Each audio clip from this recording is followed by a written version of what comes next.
morning students, myself Dr. Kriti Sharma, Assistant Professor Botany, RD Girls College।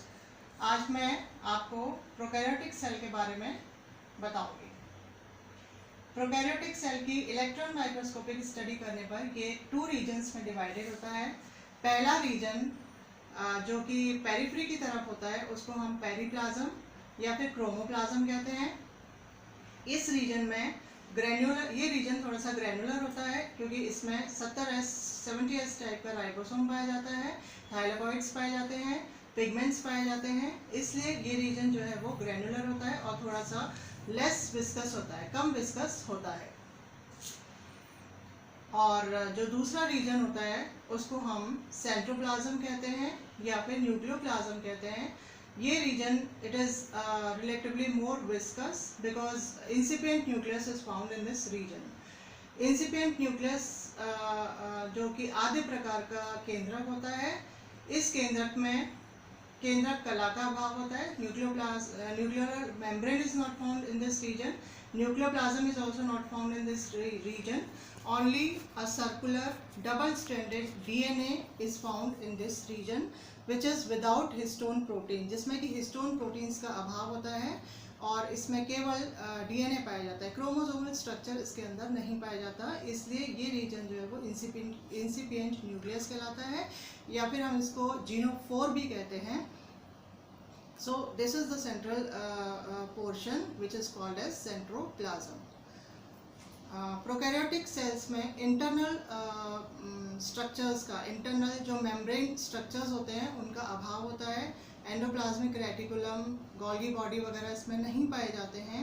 इसमें केवल thylakoids पाए जाते हैं और ये थाइलाकॉइड्स जो है वो फोटोसिंथेसिस का काम करते हैं।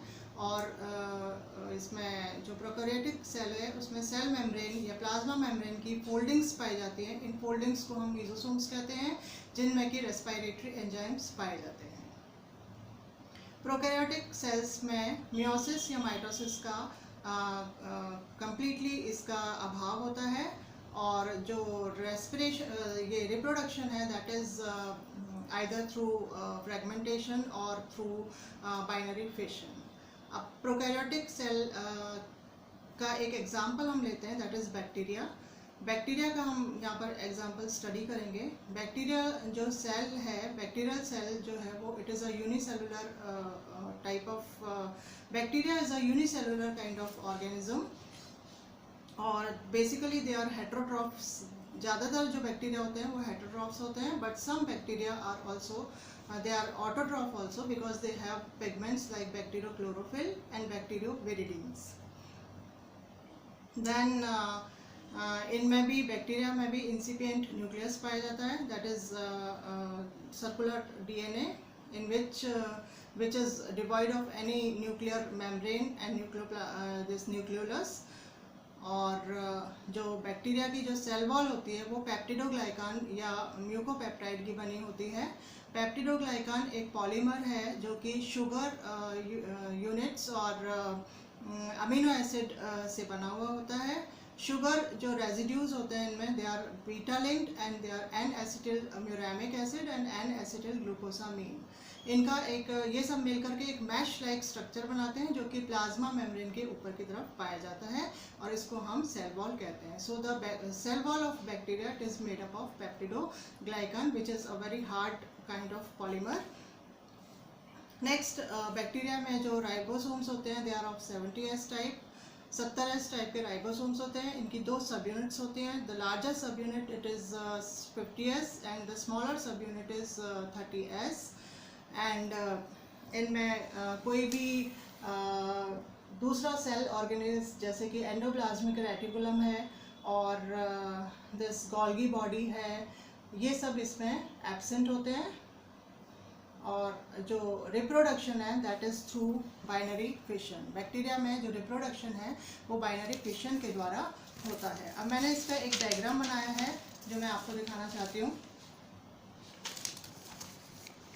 This is the electron microscopic structure of bacteria.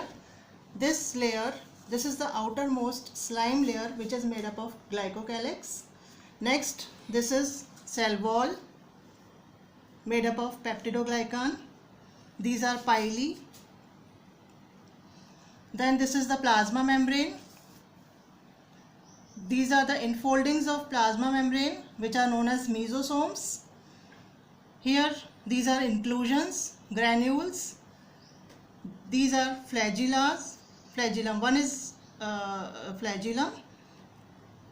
These are plasmids. Plasmids are extra chromosomal units besides this main chromosome. This is the main chromosome, which is a circular double-stranded DNA. Then these are 70S ribosomes. So this is all about the bacterial structure. The examples of bacterial cells are Pseudomonas, Xanthomonas, Bacillus, etc. Thank you. Thank you.